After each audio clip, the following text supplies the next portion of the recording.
प्रभु को धन्यवाद दिए। प्रभु ये सुंदर सुजोग ये परिवार आउ थे आम को मुझे भी कौटी प्रचार करने जाए कि वाक्य प्रभुंकर रखे गोटे विषय कहे कि जो आम गोटे प्रार्थना सभा गोटे गृह आयोजन करूँ ता द्वारा गोटे आत्मिक परिवेश तैयारी होता है। हालेलुया।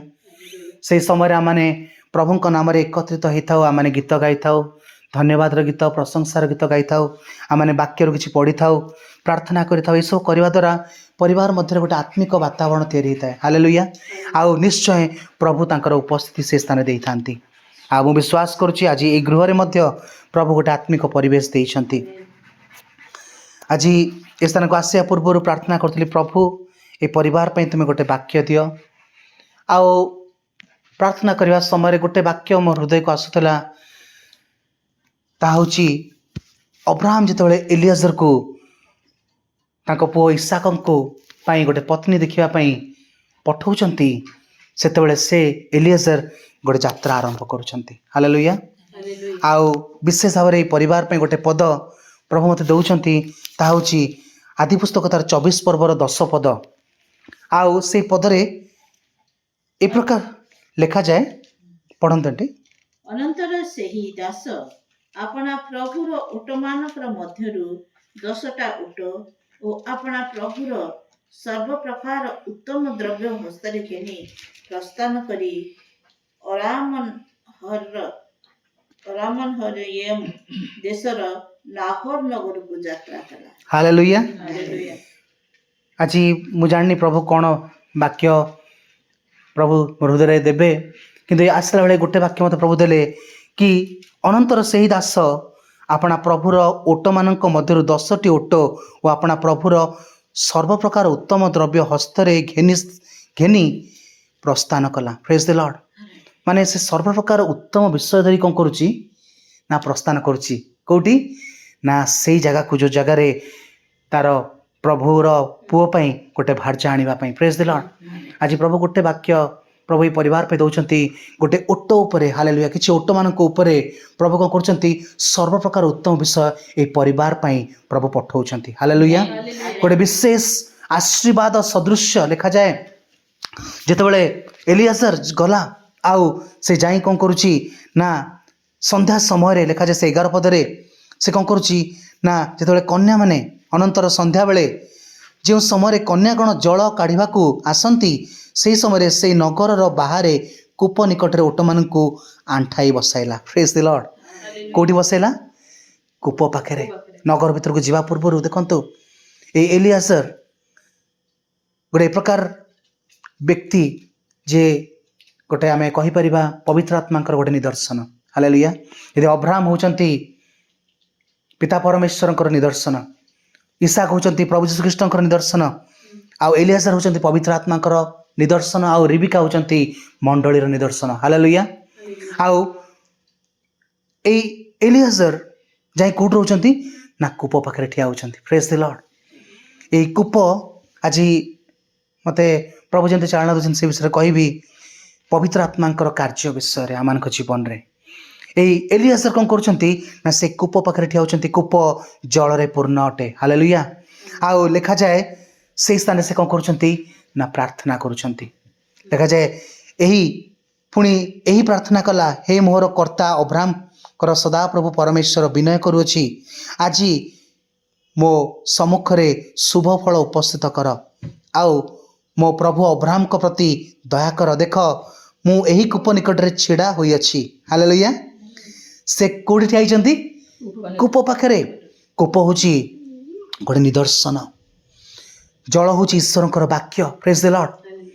आउ से कूप गोटे ए प्रकार स्थान जो कूपर कौन अच्छी ना जल अच्छी आउ से जगह से ठिया होचंती आउ तापरे से प्रार्थना करुछंती। आउ कहउछंती प्रभु जदि मु एठी कन्या माने आसीबे आउ ताको भितर जो कन्या को मु पानी मागिबी आ से जदि मते पानी दबा आ कहबो कोन मोर ओट मान को मध्य पेइबो ताले मु जानिबी तुमे सेई कन्या को मनोनीत करिछ। हालेलुया।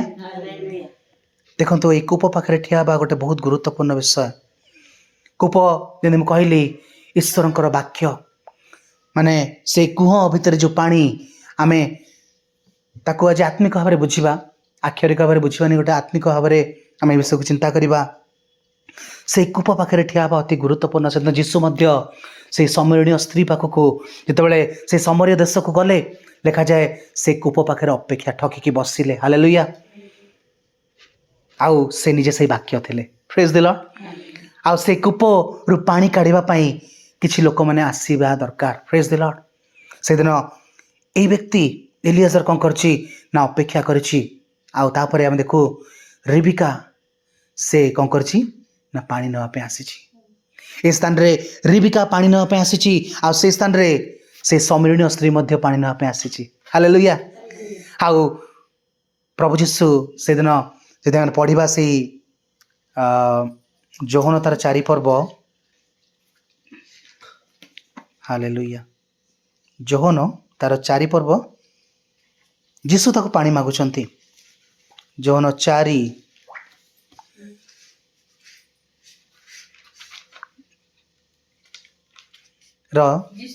छ पदर पढ़ ସେହି ସ୍ଥାନରେ ଯାକୁବଙ୍କ हाँ पढ़ କୂପ ଥିଲା ଅତଏବ ଯୀଶୁ ପଥଶ୍ରାନ୍ତ ହୋଇଥିବାରୁ ସେହି କୂପ ନିକଟରେ ବସି ପଡ଼ିଲେ ସେତେବେଳେ ମଧ୍ୟାହ୍ନ ହୋଇଥିଲା ଆଉ ଜଣେ ସମୀରଣିଆ हाँ साथ आउ ଆଉ ଜଣେ ସମୀରଣିଆ ସ୍ତ୍ରୀ ପାଣି କାଢିବା ନିମନ୍ତେ ଆସିଲା ଯୀଶୁ ତାକୁ କହିଲେ ମୋତେ ପିଇବାକୁ ଦିଅ हालेलुया ହାଲେଲୁୟା देखंतु एठी मध्याह्न समय लिखा जाए मध्याह्न समय जीशु बस ସନ୍ଧ୍ୟା ସମୟ ସେଟା ଏଟା एठी मध्याह्न लिखा है ବୁଲ ପ୍ରିଣ୍ଟିଂ ହଉଛି ଏବେ ସବୁ ପୁଣା ବାବୁ ସବୁ ସନ୍ଧ୍ୟା ସମୟ। संध्या लिखा है आउ इस स्थान देखंतु लिखा जाए जीशु ताकू से 7 पदरे कौन कहउचंती मते पिया पई ପିଇବାକୁ ଦିଅ पानी दियो सेपटे एलियाजर मध्य रिबिका को कहउचंती तुमको विनय करूछि मते टिके पिया पई पानी दियो आ देखंतु रिबिका कौन करुछि ना बिना प्रश्न रे कहउछि से तार कोरु पानी काढुछि आ कौन करुछि ताको जल काढिके पिया पई दउछि प्रेज द लॉर्ड किंतु एडी जे जीशु पानी मागुचंती ए स्त्री लोक कौन करुछि ना से पानी दवा पे से कहउछि कारण से गोटे अलग कथा कहउछि कहउछि तुमे जिहुदी है कि प्रकार समरीय मानक को पानी मागुछ कारण से मानक सहित से मानकर कोनोसी संपर्क नथिला 9 पदर लिखा जातरे से समरणीय स्त्री तांको कहिला आपण जने जिहुदी होई किपरि समरणीय स्त्री जे मो हाथरू पानी पीवा को मागु अछंती कारण समरणीय मानक सहित जिहुदी मानकर कोनोसी व्यवहार नाही देखंतु आज इस स्थान रे हम देखू तापर परे पदरे लिखा जाए जीशु कहते तुम्हें जानी था मु किए ताल तुम्हें मत मागी था जल आ मु तुमको कौन दी था जीवंत जल दी था आ से जल तुम भीतर कौन होता मान तुम जब से वाक्य पाई था तुम भीतर ता उछिड़ था तुमको आउ शोष लगी न था से कौच तुम पाखे तो किसी काढ़ा ना आ तुम्हें दे था कौटू तुम्हें कौन जाकुबंठू महान तापर जीशु आम देखू पढ़िले जाना कि जीशु ताको निजर परिचय दौरान प्रथमे तार पापर बोध विषय जनाऊँच कि तू जड़े पापिनी स्त्री बोली तो ठारे पाप अच्छी आ जो से जापी कि से गोटे भविष्य वक्ता से कहते आम जानी कौन ख्रीष्ट आसवे मसीहा आसवे आम अपेक्षा करचु आ जीशु से कहते मुझे मसीहा हालेलुया मुझे जीवंत जल मुझे वाक्य हालेलुया आज ए स्थान गोटे विषय कह चाहूँगी आम जीवन रे ईश्वरंकर से स्रोत कौन करना ना से वाक्य आम जो पाइबा आम जीवन रे कौन हम ना आम गोटे परिवर्तन होपर आम देखू से स्त्री कौन करुच्ची ना नगर भीतर को जाऊँगी अनेक लोक डाकुची समरिया लोक मान जीशु कहते अनेक लोक से सुसमाचार ग्रहण करुँच प्रेज द लॉर्ड आज से दिन जीशु निजे से स्थान रे ठिया हुई कौन करुँच ना से वाक्य को प्रचार करुँच आज एलियाजर को आम पुनर्बार से जाको आसवा एलियाजर मध्य से स्त्री को कहते से पदरे आ से कौन करुच्ची ना पानी दी जन पानी आने जाऊँ जड़े लुचि लुचि जाऊँच जड़े जाऊँगी किंतु गोटे विषय मुझे स्थान कह चाहूँगी आमको कूप पाखे ठिया हवा दरकार हालेलुया कूप पाखक सबुदिन जाकि पानी काढ़ा दरकार आम जीवन रे से वाक्य आम जिते अधिक पानी काढ़ा आम जीवन कौन हम से अधिक परिष्कृत होउथबो प्रेज द लॉर्ड आउ जितेबाला आम से वाक्य रूप कूप ମୁଁ ସବୁବେଳେ କହେ ସେ ବାକ୍ୟ ହେଉଛି କ'ଣ ପବିତ୍ର ଆତ୍ମାରେ ପୂର୍ଣ୍ଣ, ସେ ପାଣିରେ ଭର୍ତ୍ତି। ଆଉ ସେଦିନ ସେ ଏଲିଆସର ମଧ୍ୟ ଗୋଟେ ପବିତ୍ର ଆତ୍ମାଙ୍କ ନିଦର୍ଶନ ଲେଖାଯାଏ। ପବିତ୍ର ଆତ୍ମା କହିଲେ ସେଇ ଯୋହନ ତାର 16-14 ପଢ଼ିବେ। ଯୋହନ ସେ ମୋତେ ଗୌରବାନ୍ୱିତ କରିବେ। 14-16 ବୋଧେ। ହଁ, 14 ରେ। ପୁଣି ତୁମମାନଙ୍କ ସାଙ୍ଗରେ ଆଉ ମୁଁ ପିତାଙ୍କୁ ଅନୁରୋଧ କରିବି, ପୁଣି ତୁମ୍ଭମାନଙ୍କ ସାଙ୍ଗରେ ଚିରକାଳ ରହିବା ନିମନ୍ତେ ସେ ତୁମ୍ଭମାନଙ୍କୁ ଆଉ ଜଣେ ସାହାଯ୍ୟକାରୀଙ୍କୁ ଅର୍ଥାତ୍ ସେଇ ସତ୍ୟମୟ ଆତ୍ମାକୁ ଦେବେ। ଜଗତ ତାହାକୁ ଗ୍ରହଣ କରିପାରେ ନାହିଁ, କାରଣ ଜଗତ ତାହାକୁ ଦେଖେ ନାହିଁ କିମ୍ବା ଜାଣେ ନାହିଁ। ତୁମ୍ଭେମାନେ ତାହାକୁ ଜାଣ, କାରଣ ସେ ତୁମ୍ଭମାନଙ୍କ ସାଙ୍ଗରେ ଥାନ୍ତି, ପୁଣି ସେ ତୁମ୍ଭମାନଙ୍କ ଅନ୍ତରରେ ରହିବେ। ଆଉ ତାପରେ ଲେଖାଯାଏ, ମୁଁ ତୁମମାନଙ୍କୁ ଯେଉଁ ସବୁ ବାକ୍ୟ କହିଅଛି ତାହା ସେ ତୁମକୁ କ'ଣ କରିବେ ନା ସ୍ମରଣକୁ ଆଣିଦେବେ ଆଉ ତୁମକୁ ଶିଖାଇବେ। ପ୍ରେଜ୍ ଦ ଲର୍ଡ। ମାନେ ପ୍ରଭୁ ଯୀଶୁ ସେ ତଳପଦରେ ଲେଖା ହେଇଛି, ପଢ଼ିବେ, ମୁଁ ତୁମକୁ ଯେଉଁ ସବୁ ବାକ୍ୟ କହିଛି ସେଇ ସବୁ ଖ୍ରୀଷ୍ଟଙ୍କର ବାକ୍ୟରୁ ସେ କ'ଣ କରିବେ, ଆମକୁ ବୁଝାଇ ଦେବେ, ଶିକ୍ଷା ଦେବେ, ଆଉ ସେ ସବୁ ବାକ୍ୟକୁ ସ୍ମରଣରେ ଆଣିଦେବେ। ହାଲେଲୁୟା। ଆମେ ସେ କୂପ ପାଖରେ ପବିତ୍ର ଆତ୍ମା ମଧ୍ୟ ଠିଆ ହେଇଛନ୍ତି। ପ୍ରେଜ୍ ଦ ଲର୍ଡ। ଯେତେବେଳେ ଆମେ ସେ ବାକ୍ୟ ପାଖକୁ ଯିବା, ପ୍ରଭୁ ଯୀଶୁଙ୍କର ସେଇ ମାନେ ଈଶ୍ୱରଙ୍କର ଯେଉଁ ବାକ୍ୟ ପ୍ରଭୁ ଆମକୁ ଦେଇଛନ୍ତି, ପବିତ୍ର ଆତ୍ମା ସେ ବାକ୍ୟର ପାଖେ ପାଖେ ଥିବେ, ସେ ଆମକୁ ସେ ବୁଝାଇ ଦେବେ। ପ୍ରେଜ୍ ଦ ଲର୍ଡ। ଆଉ ଯେତେ ଅଧିକ ଆମେ ଯିବା ସେତେବେଳେ କ'ଣ ହେବ ଲେଖାଯାଏ, ଆଉ ଯେଉଁମାନେ ସେଇ କୂପ ପାଖକୁ ବାରମ୍ବାର ଯାଆନ୍ତି ସେମାନଙ୍କ ଜୀବନରେ ଯଦି ଅଭାବ ଅଛି, ପାପ ଅଛି, ସେମାନଙ୍କ ଜୀବନରେ ପ୍ରଭୁ କ'ଣ କରିବେ, ସେମାନଙ୍କୁ ପରିତ୍ରାଣ ଦେବେ, ସେମାନଙ୍କ ପରିବର୍ତ୍ତନ କରିଦେବେ। ସେମାନଙ୍କ ଜୀବନ ଗୋଟେ ଲୁଚିବାର ଜୀବନ ହେବନି, ଗୋଟେ ସାହସର, ସେ ଲୁଚି ଲୁଚି ଆସିଥିଲା, ମାତ୍ର ପ୍ରଭୁଙ୍କ ପରିଚୟ ପାଇଲା ପରେ ସେ ଗୋଟେ ସାହସରେ ସେ ନିଜକୁ ପ୍ରକାଶ କଲା। ହାଲେଲୁୟା। ସମାଜ ନିକଟରେ ଠିଆ ହେଲା, ଆଉ ତାର ଗୋଟେ ନୂଆ ପରିଚୟରେ ସେ ଗୋଟେ ସାହସ ଆଉ ଲଜ୍ଜାବୋଧ କଲାନି। ହାଲେଲୁୟା। ଯଦି ଆମମାନଙ୍କ ଜୀବନରେ କିଛି ପାପ ମଧ୍ୟ ଥିଲେ ମଧ୍ୟ ଯେତେବେଳେ ଆମେ ସେ ବାକ୍ୟକୁ ଗ୍ରହଣ କରିବା, ସେ ବାକ୍ୟ ପାଖକୁ ଯିବା, ସେ କୂପ ପାଖକୁ, ହାଲେଲୁୟା, ଆଜି ପ୍ରଭୁ ପବିତ୍ର ଆତ୍ମା ସେଇ ବାକ୍ୟକୁ, ସେଇ କୁହକୁ, ସେଇ କୂପକୁ, ଈଶ୍ୱରଙ୍କର ସେଇ ବାକ୍ୟର ଭଣ୍ଡାରକୁ ସଦୃଶ ଚାଳନା ଦେଉଛନ୍ତି। ହାଲେଲୁୟା। ଯଦି ଆମେ ଯିବା ସେଦିନ ସେ ସମ୍ମିଳନୀ ସ୍ତ୍ରୀ ଭଳି ଆମମାନଙ୍କ ଜୀବନରେ ପରିବର୍ତ୍ତନ ଆସିଯିବ। ହାଲେଲୁୟା। ଆଉ ଯଦି ଆମମାନେ ଗୋଟେ ମନୋନୀତ ଲୋକ, ଯଦି ଆମମାନେ ପ୍ରଭୁଙ୍କୁ ପାଇଛୁ, ଆଉ ଯଦି ଆମେ ସେଇ ରିବିକା ସଦୃଶ୍ୟ ସବୁଦିନ ସନ୍ଧ୍ୟାବେଳେ କ'ଣ କରୁଛୁ ନା ସେ କୂପ ପାଖକୁ ଯାଉଛୁ ପାଣି କାଢ଼ିବା ପାଇଁ, ତେବେ ଲେଖାଯାଏ ସେ ଉତ୍ତମ ବସ୍ତୁରେ ଲଦା ହେଇଥିବା ଜିନିଷ ସବୁ କାହାର ଥିଲା? ସେଇ ରିବିକା ଆଉ ତା ପରିବାରର ଲୋକମାନଙ୍କ ପାଇଁ ଥିଲା। ଲେଖାଯାଏ ସେଇ ପୁରୁଷ ଯେତେବେଳେ ରିବିକାକୁ କହିଲା, ଆଉ ସେ ରିବିକା କ'ଣ କଲା ପଢ଼ିବା, ସେ 12 ପଦରୁ ଯୋଉଠି ରିବିକା ବିଷୟରେ କୁହାଯାଇଛି, ପୁଣି ଏହି ପ୍ରାର୍ଥନା କଲା, ତାପରେ ପଢ଼, ଯେତେବେଳେ ରିବିକା ଆସିଲା ତାର 14 ପଦରେ ପଢ଼।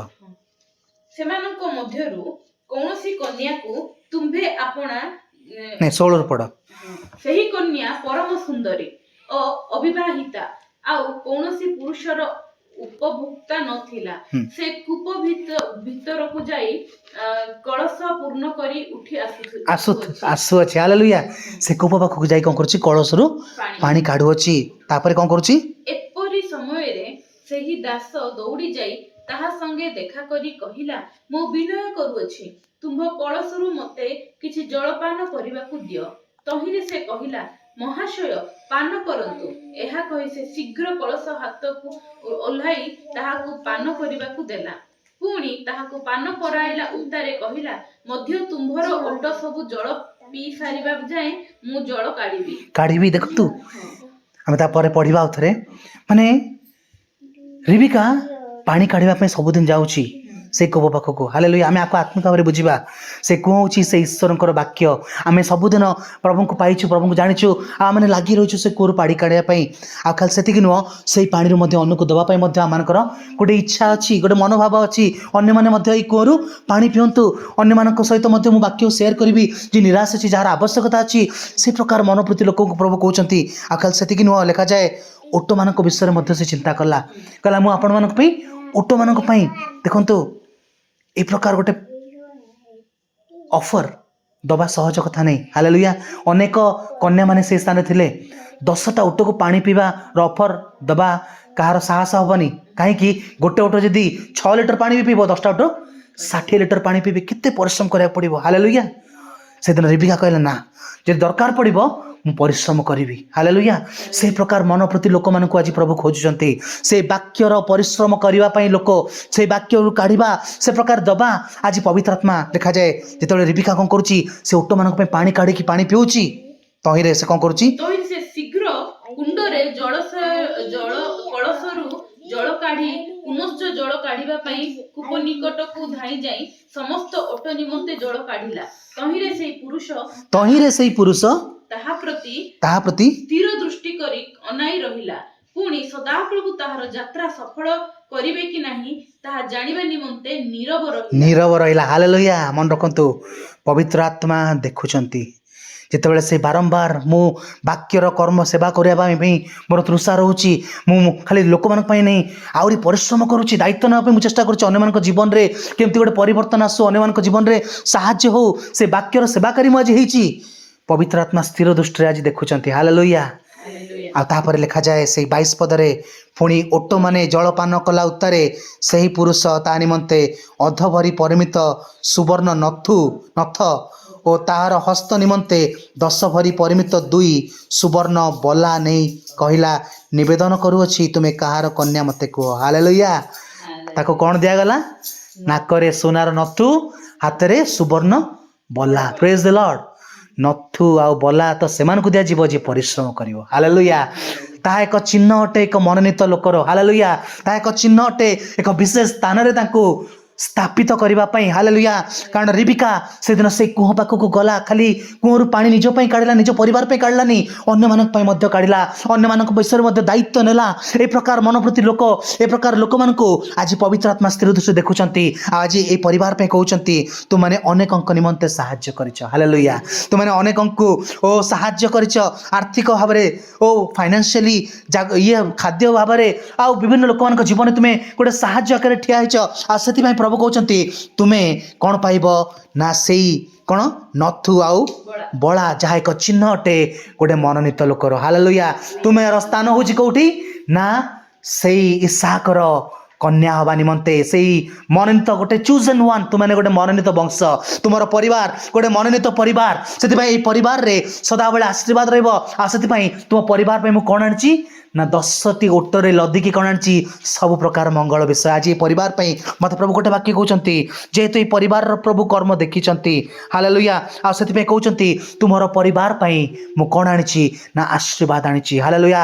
ଆଗାମୀ ଦିନ ଗୁଡ଼ିକରେ এই ପରିବାରରେ ମୁଁ ପ୍ରଭୁ ଯୀଶୁଙ୍କ ନାମରେ ସେ ଆଶୀର୍ବାଦକୁ ଘୋଷଣା କରୁଛି।